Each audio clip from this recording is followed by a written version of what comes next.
दिवस होता 3 एप्रिल 1680.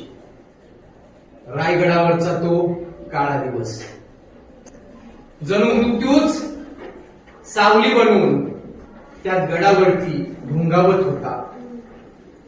गडावरची हवा जड झालेली होती. वाऱ्याला सुद्धा वेदना जाणवायला लागलेली होती. आकाश काळ्या कुट्ट ढगांनी भरून आलेलं होतं. असं वाटायचं कधीही हा पाऊस खाली कोसळेल. जणू तो नभ सुद्धा ढाय मोकळून रडत होता.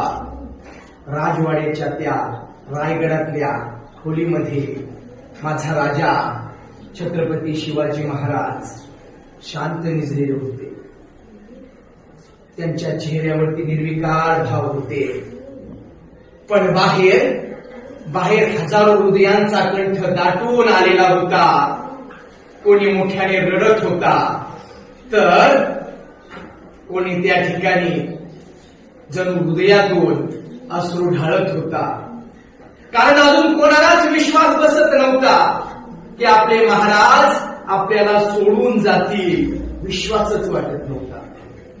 रामचंद्र पंत अमात्य हात जोडून उभा होते. जणू त्या ईश्वराला प्रार्थना करत होते की माझा राजा वाचू द्या. गंगाधर पंतांचे डोळे पाणावलेले होते.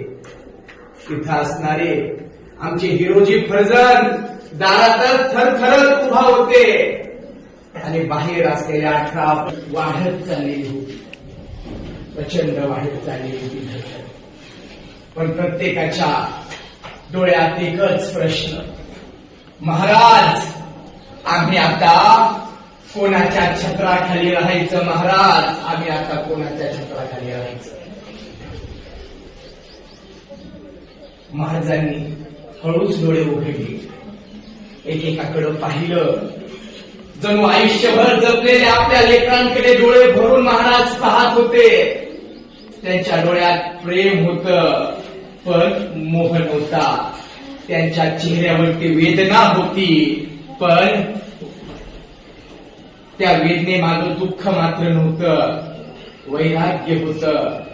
ते हळू आवाजात तिथे असलेल्या आपल्या सहकार्यांना म्हणतात, आपली वेळ झाली. वेळ होती ना अत्यंत भयानक. राजे स्पष्ट आवाजात बोलतात, आता श्रींच्या भेटीला जावे लागेल. हे ऐकताच जणू साऱ्या गडावरती वीज कोसळली. हिरोजी फर्जन पुढे धावले.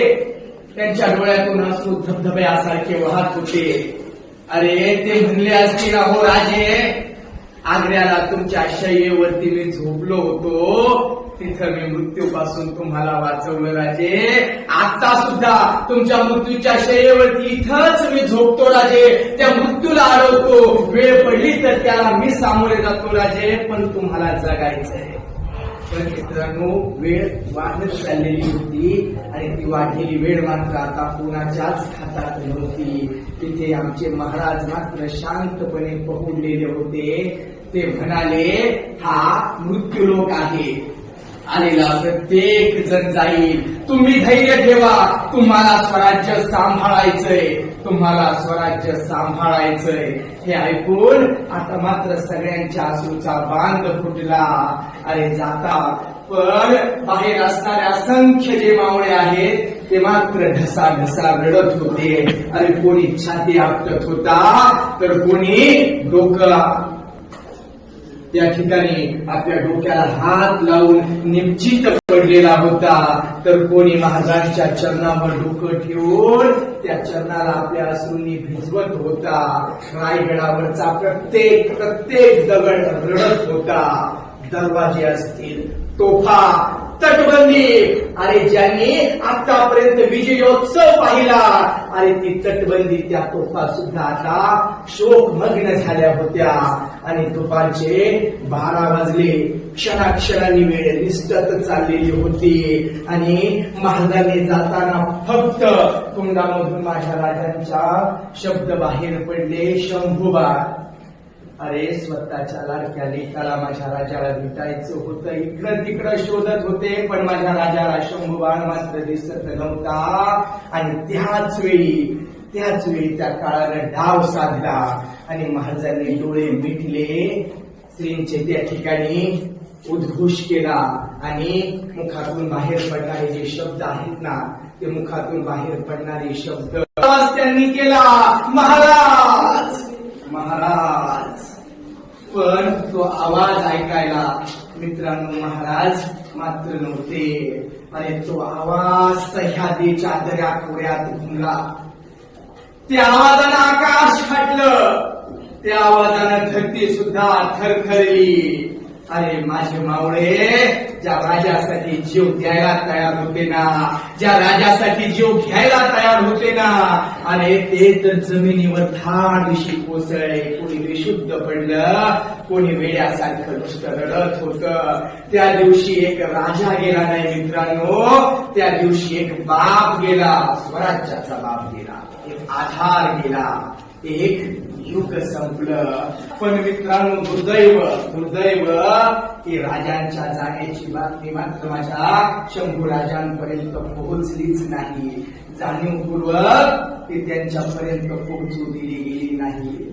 अरे रायगड अनाथ झाला, सह्याद्री पोरका झाला, पण प्रत्येक मावळ्याच्या आणि प्रत्येक रयतेच्या त्या माणसाच्या मनात मात्र खोलवर एक जखम उठली गेली. त्या जखमेचं उत्तर मात्र कोणाला सापडलं नाही. प्रत्येकाला वाटायचं की आता राजे पुन्हा येतील, पण मित्रांनो राजे गेले, ते पुन्हा परत येण्यासाठी नाही.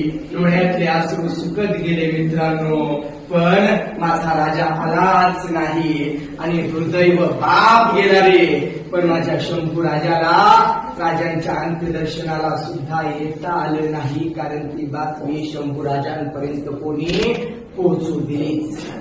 दुर्दैव. मला तिथे प्रश्न पडतो की माझ्या राजांचा मृत्यू हा नैसर्गिक मृत्यू होता का राजांचा तिथे घातपात झाला होता. या प्रश्नाचं उत्तर मात्र त्या स्वराज्यात राहणारे जे गोरगरीब मावळे होते ते शोधत होते, पण त्यांना त्याचं उत्तर मात्र सापडलंच नाही. इथे केवळ एका व्यक्तीचा अंत झाला नाही, इथे एका व्यक्तिमत्वाचा अंत झाला, एक युग संपलं. अशा या राजाला त्रिवार वंदन आपण सर्वजण करू.